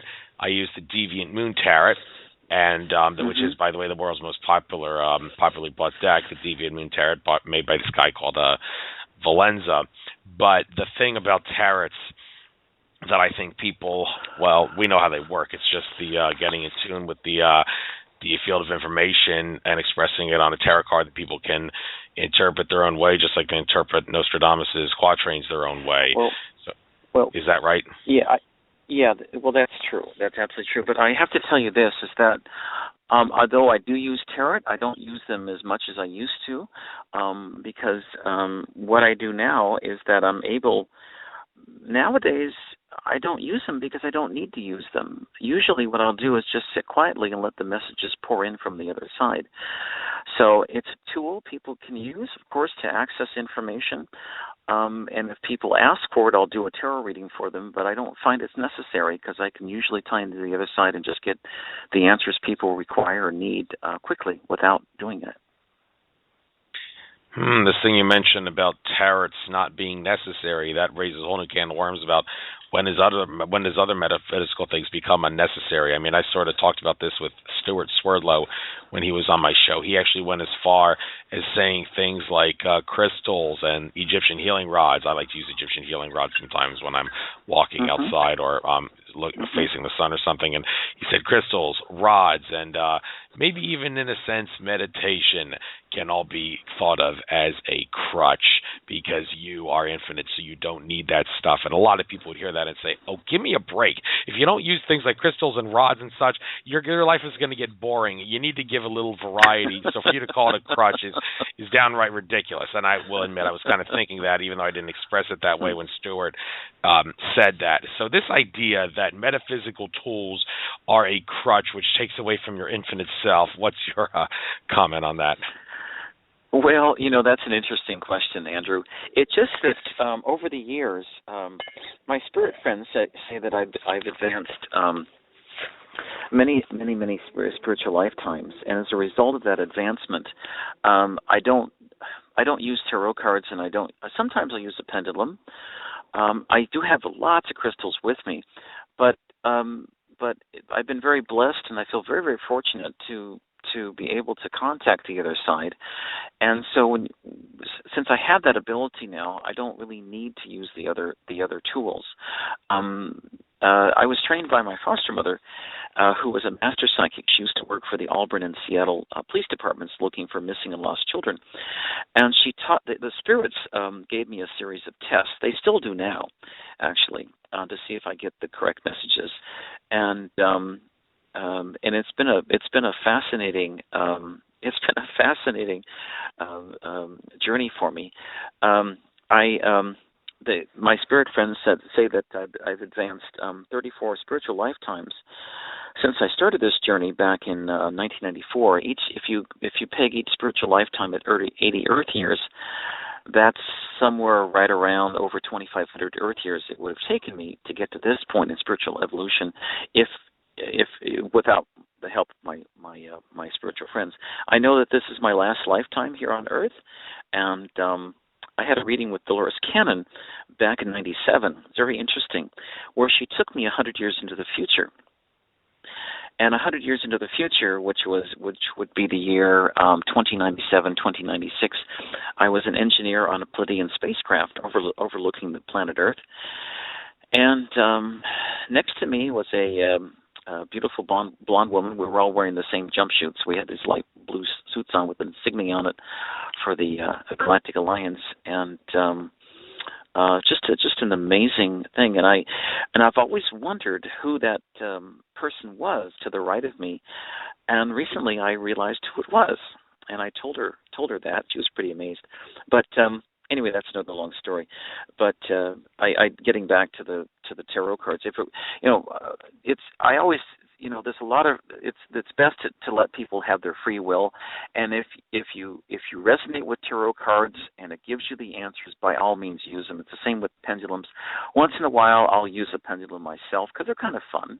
The spirits come through and they give you your answers, but most of the time I don't really use anything anymore. It's your decision. It's not anybody's job to change your mind because it's a free will universe.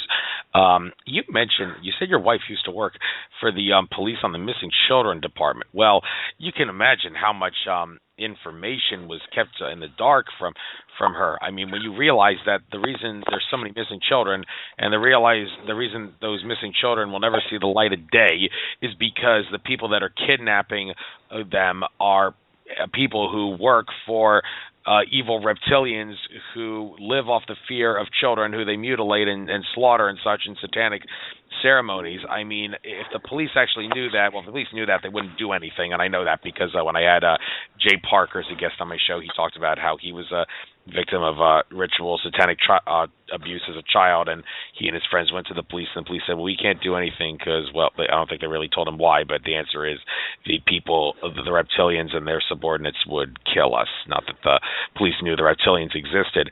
But I can't help but ask you, and it's a shame we can't get on the show now, but maybe she talked to you about this. What information did they get in the police department that actually they could use as evidence to stop these cases when you realize the truth, as I just said, it's reptilians and their subordinates kidnapping children to kill them? How can the police possibly do anything about that?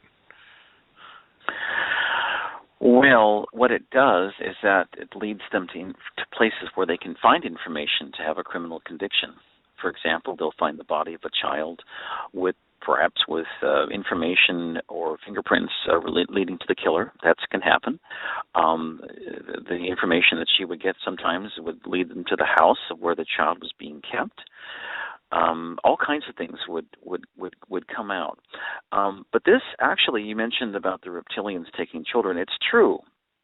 They used to, the reptilians and the Greys, for that matter, used to take human children and abuse them and used to eat them as well. I know the Greys, for example, I'm sorry this may sound offensive to some of your listeners, but if you want me to stop, I will.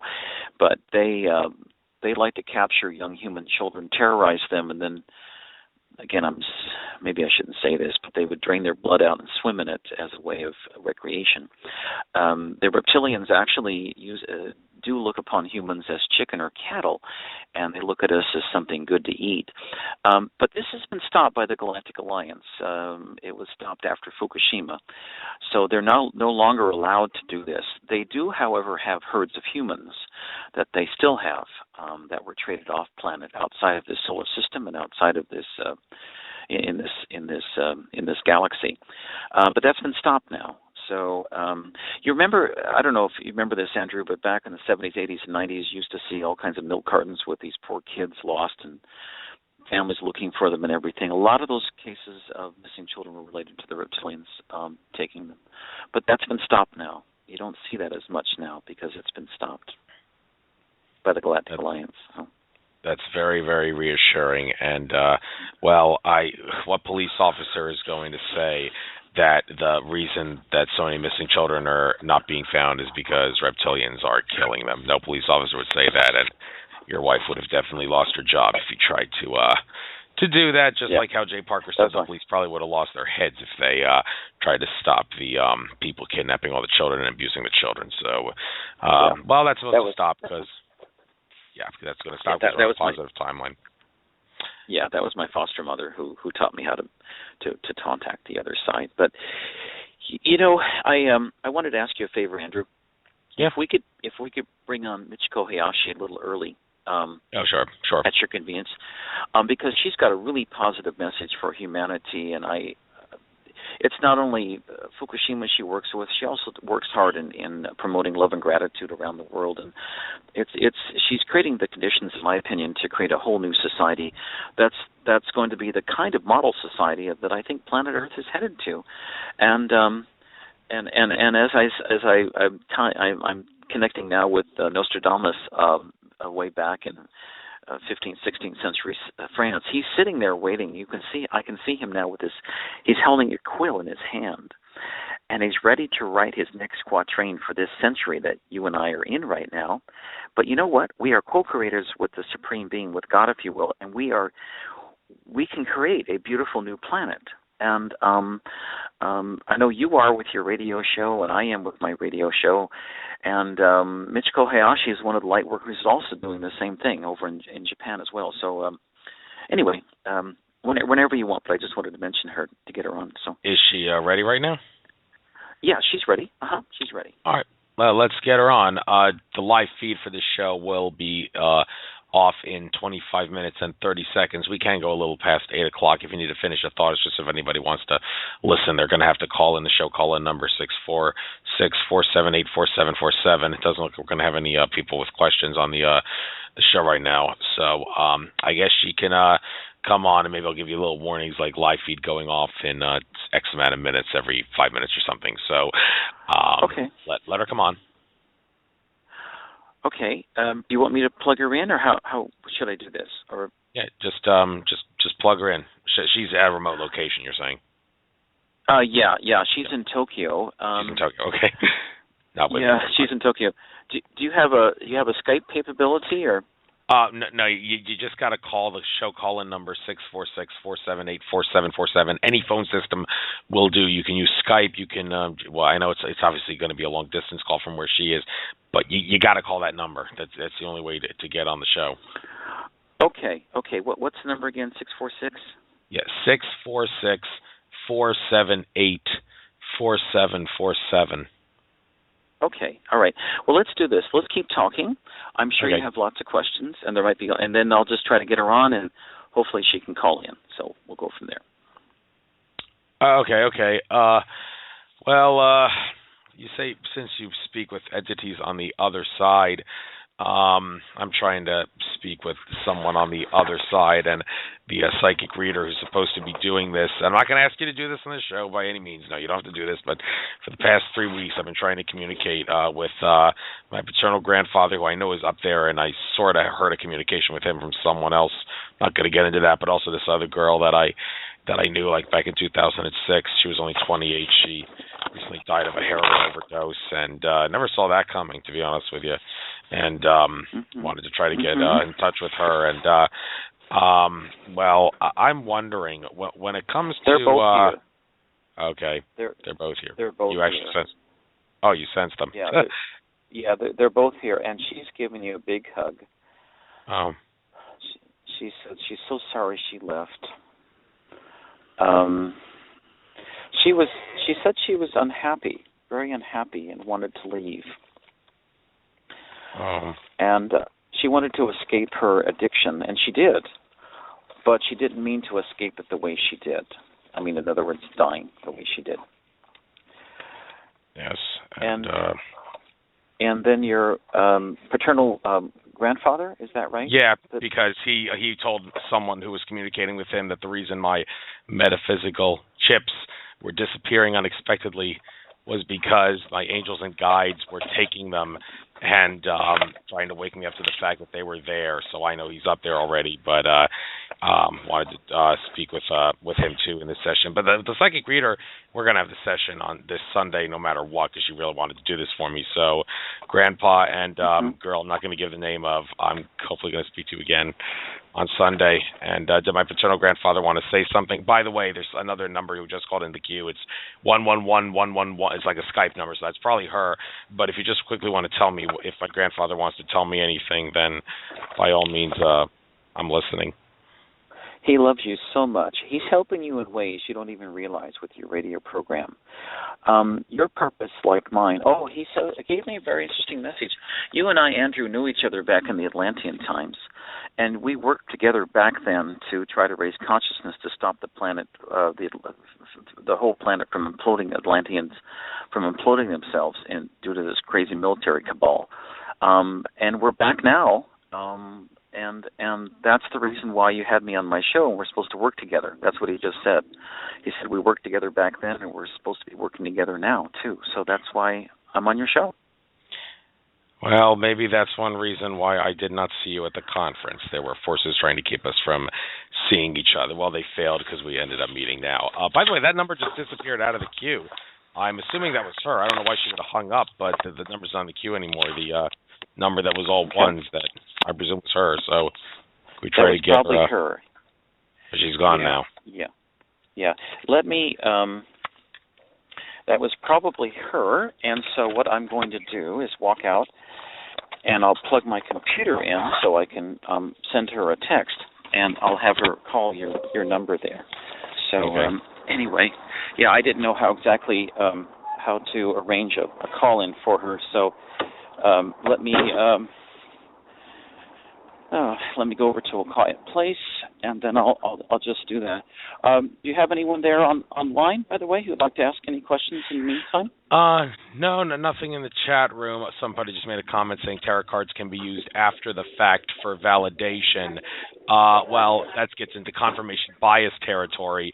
Actually, our guest from Tokyo is on the line right now, so I guess maybe in the last segment I'll make a note of that, confirmation bias using tarot cards for validation, and then you can tell me what your take on that is, but I just want to get her on right now. So, okay, good. Please do. 111111, I'm assuming this is a woman from Japan. I'm sorry, I can't pronounce her name. I'm Michiko. Sorry.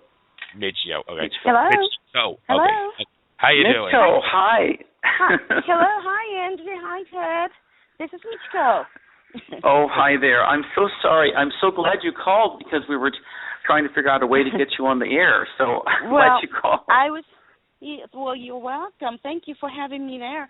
I was listening to your radio program right now, and I figured that I had to call in. And I was waiting for a little while, and then I thought maybe you were giving a reading. I thought maybe I need not be there.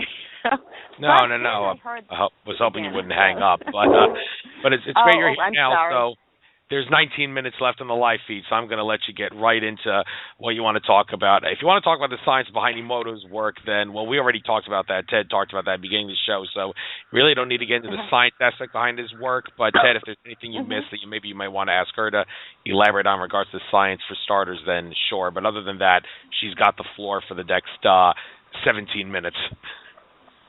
Wonderful. And basically, Michiko, I want you to tell everyone a little bit about your work and how people can help make this planet a better place. That's basically the gist of it. I want to end on things on a positive note with you. Oh, okay. Thank you. Well, this is a project called Emoto Peace Project that Dr. Emoto announced at the United Headquarters of the United Nations in 2005 to make this planet Earth a peaceful place to live for everyone. And the study that he did was a study on water, that water has a memory and it carries information, and he made it visible by taking water crystals from various types of water, after showing different words and different music, listening to different kinds of music, and different pictures and all that. And he discovered that the most beautiful crystal that water created was after showing the word of love and gratitude. So he made this book called The Message from Water. And that was originally a picture book of for adults. But to give this, to teach children about the truth of water and how the water reflects our consciousness, our words, and all the vibrations around us, he made this picture book called The Message from Water. And he said that he would distribute 650 million copies of The Message from Water to all children around the earth for free of charge, so children will know the importance of love and gratitude. And when they grow up to be adults after 10 or 20 years, they will not want to live in fighting or arguing, but to be interested in living in harmony with everyone. So this is the major project that I'm working on. With, unfortunately, Dr. Emoto passed away last year, so I succeeded with this project. Wonderful, Michiko. Could you also tell about? Oh, I just want to say, could you also tell about the water that you provide to the children of Fukushima as well? It's called angel water that Dr. Emoto started to give to children in Fukushima. The water was originally discovered by a Russian scientist, and when the nuclear plant's accident happened in Chernobyl, and the scientists discovered that the people who were living in one region were not affected by this nuclear pollution because of the water that they were drinking and living.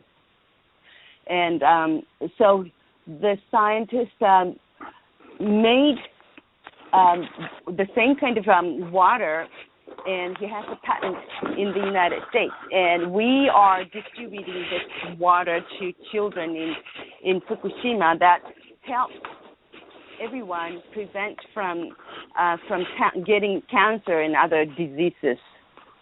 And that's called angel water. Well, that's wonderful, Michiko. And I was told recently there's 300,000 people and children still living in shelters in Fukushima. And that you're one of the few private organizations that's actually helping the children there. Many people are trying, but we're trying to help them with safe water. Yes, because Wonderful. The government has not been able to help them because of the government's strong connection with the electrical companies. So, I see. So I see. There's the reason why they can't do that. So we're doing it. Right. Andrew, I think Michiko's office is leading the way to create a far better and much happier planet based on love and gratitude. Their children's books are simple little books, but they're distributed worldwide through her office. And I can't think of a better project. Dr. Emoto, I know, when he was alive, Michiko tells me that he thought that children would be the easiest to get to and to help to create a new world because they're so sweet, so pure, and so open to new ideas. And teaching them the value of love and gratitude and working in harmony with each other has such a wonderful benefit later in life, because then if they learn those lessons now, they won't be interested in disharmony or violence or even war later. So that's why I really like their work. I got to ask a couple questions about the science of water for you. I'm sorry, but I got to ask, because I just bought an ozone generator yesterday for ozone water. I'm going to try that out. And so I'd like to give your take on the abilities, metaphysical powers and such of ozone water. And also, it's not all water is created equal. It's H2O. Well, there's certain hydrogen isotopes that have neutrons in the atom, and that causes heavy water, for lack of a better phrase. I believe the isotope of hydrogen is called tritium. I'm not 100% sure on that. But do you know anything about the science of using ozone water, and on other note, the science behind maybe using water that has isotopes of hydrogen with protons in it? I'm not a scientist, so I don't really know much about water itself.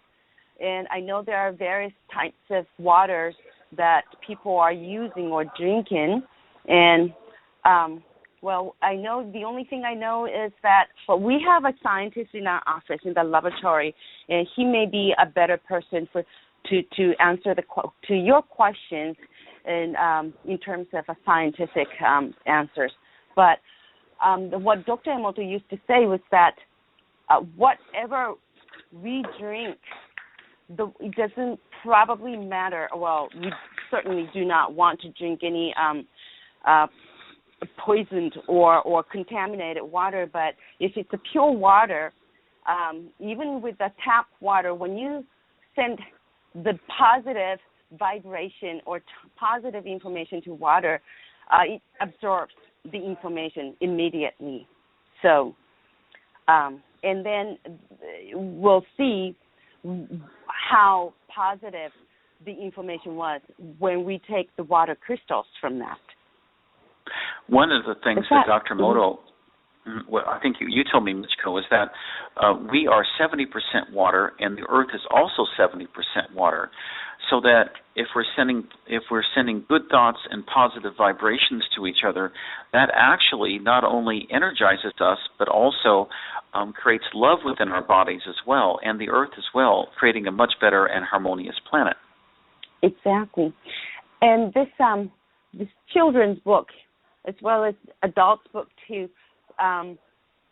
tells us, or that we can learn from this book that water, the power of our thoughts and power of the words that we use, because it reflects water, and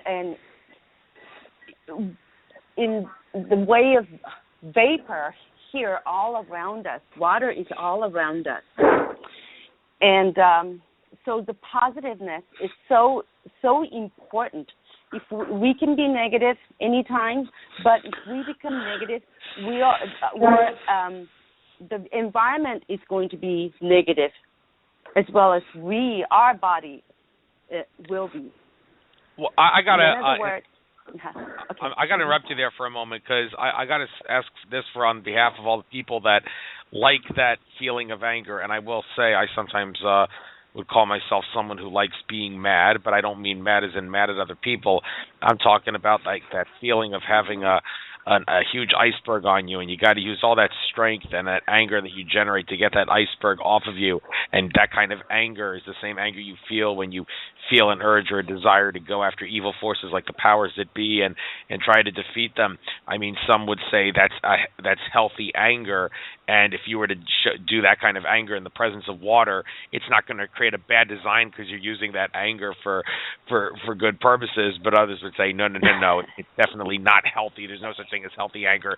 You shouldn't like being mad. But is there such a thing as liking to be mad, and can liking to enjoy being angry cause water to take on nice shapes simply because you like being angry? You're funny, Andrew. You're really funny. No one's ever told me about that before. This is a new one for me. Okay. Well, I like being mad, so I gotta have it.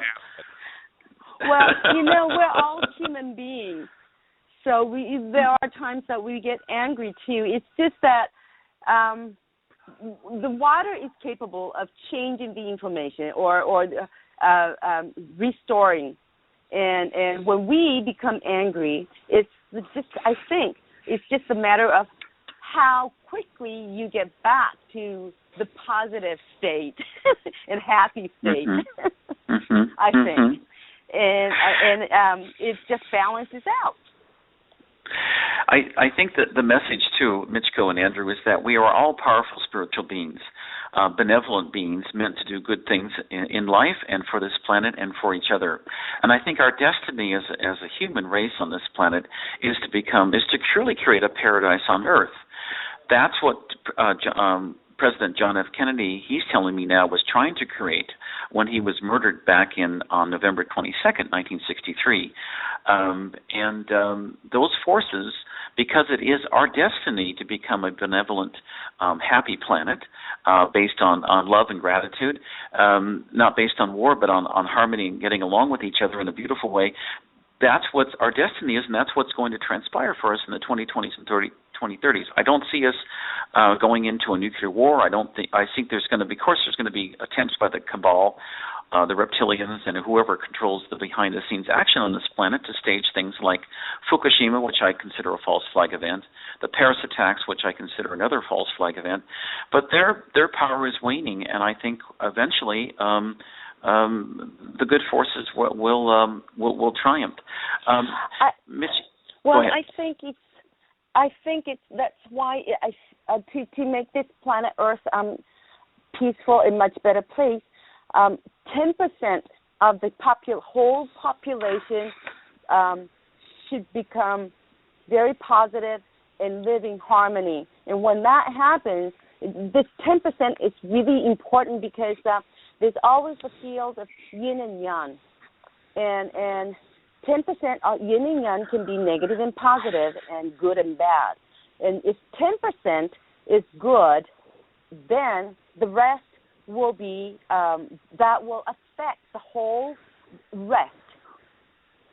So that's why Dr. Emoto said 650 million copies of the book, that's 650 million children or people on Earth to learn the importance of love and gratitude. That's when he announced it was 2005. The 10% of the whole population was 650 million people. So to be very harmonious, to make it harmonious planet Earth, it's really simple. It's just 10% of the population. If we all become positive and happy and in harmony. And your program, Andrew, and your work, Mitchie, and I think my radio program too, we're all doing the same thing. Mm-hmm. Making the planet a better place. So important. Right. Right. Mitchie, watch out for. Important. I was just going to say, watch out for synchronicities, too, just as a sign that things are getting better. I mean, I just saw one before the show, right before the show, aside from doing a full moon meditation. I also was listening to an interview that Project Camelot did with Len Horowitz, and of all the things that he would have discussed in the interview, I didn't even know he discussed this. It was Masaru Emoto's work, and now I have you on my show. That's definitely a sign of synchronicity because there's no such thing as a true coincidence. So eliminate the word coincidence from your vocabulary. It was probably invented by the powers that be to make us not be aware of synchronicity. So did you take anything away from that I was listening to an interview about Emoto's work right before having you on the show? Oh, isn't that wonderful? Thank you. Thank you so much. Mitchie, could you give Andrew's listeners your website, please? Sure. It's Emoto, EMOTO, peaceproject.net. Okay, great. And my radio show link is outofthisworld1150.com. And Andrew, I'm getting messages from your grandfather, call me later, and I'm also getting messages about the black hole. It took a little while to come through, but I got them. But for another show, I can be happy to tell you about that in another show. Okay, all right. So there's only 3 minutes and 30 seconds left on the live feed, so I guess I might as well bring this show to an end now. And, well, I don't have to tell you the same thing I tell all of my guests because, well, you have forced me to treat it as an exception. To tell you the truth, Ted, at the end of all my show, I always tell my guests that they're a fascinating individual, and I have no doubt that I could do another show with them. But I've always had, when I started the show, been on a mission to try to get as many different guests on my show as possible before letting the same guest on twice, because I feel that was always the fairest, most impartial, and most informative way of doing a radio show. So that meant I wouldn't ask a guest to come on the show again. However, an exception to that would be when my guests say they would like to come on again, as a couple have in the past, like James Martell, ancient astronaut theorist, and John Ventry of MUFON, PA. And I'll certainly treat you as an exception to that, since you made it clear in the interview you would like to come on again and talk about that stuff. So by all means, I will try to get a date in mind that we could do that, hopefully within the next month or so, on a non-Wednesday day, and I'll probably only keep the interview to an hour at the longest. So perfect. Yeah, that's the. Well, actually, you know what? We do have 2 minutes and 19 seconds left on the live feed. So since we have time, one more thing. I mentioned earlier the idea of using tarots for validation. Some people would sense that as confirmation bias. Do you think that's a good or bad idea to use tarots to validate something? Oh, I think it's fine, perfectly fine, and this goes for pendulums as well. I think they're a lot of fun. Sometimes when I ask a question myself, and I'm a little unsure, especially about my own life, I'll use the tarot or I'll use the pendulums just to get a little bit more clarity because I'm so close to it. It's hard for me sometimes to see the answers. I do much better when I do readings for other people because I'm able to stand back a little bit. But sometimes when I do my own readings, it's a little hard to see the forest through the trees sort of thing. But if it works for you, by all means, tarot's a wonderful way to get answers. Nothing against using them. It's just that I don't use them as much anymore simply because I find it easier just to mainline to the other side. I have direct connections to the other side. It's easier for me to do it just without anything. Well, as far as I'm concerned, that only shows that you're expanding your consciousness for the better. So keep that up. You won't have to use other crutches like tarot, as Stuart Swerdlow would say, to improve your life. So I guess I'll bring the show to an end because the live feed is over in a minute. So take care, Ted, and what's her guest name again? I still left her on the line here. I never put her on mute. If she's still there, I just want to say goodbye. Michiko. Michiko. Thank Not you Michio, so much. as in the quantum physics scientist from City University, New York, but Michiko, right? That's with a ko at the end. Is that right? Or you can just call me Michi. Yeah. Thank you so much. Michi's fine. Yeah. All right. Take care. I'll see you in the near future, Ted. Take care now. Thank you. Thank you very much. Thank you so much, Andrew. Happy birthday to your dad, and happy Thanksgiving to you and your family, to all your listeners around the world. Happy Thanksgiving to you, too. Namaste. Okay. Take care. Thank you. Bye. Thank you. Bye-bye. Bye. Bye. Bye, Michi. Take care. Bye-bye. All right, folks, that is the end of this show, and next week I will be having Jonathan Mosenter of Modeling the Way. I think it's .com. Met him at my conference, I believe, is where I met him in Lancome area. So Jonathan Mosenter will be the guest next week. This is Andrew Fisher signing off from Nature of Reality Radio. Enjoy the full moon tonight and enjoy the rest of your trek throughout infinite consciousness.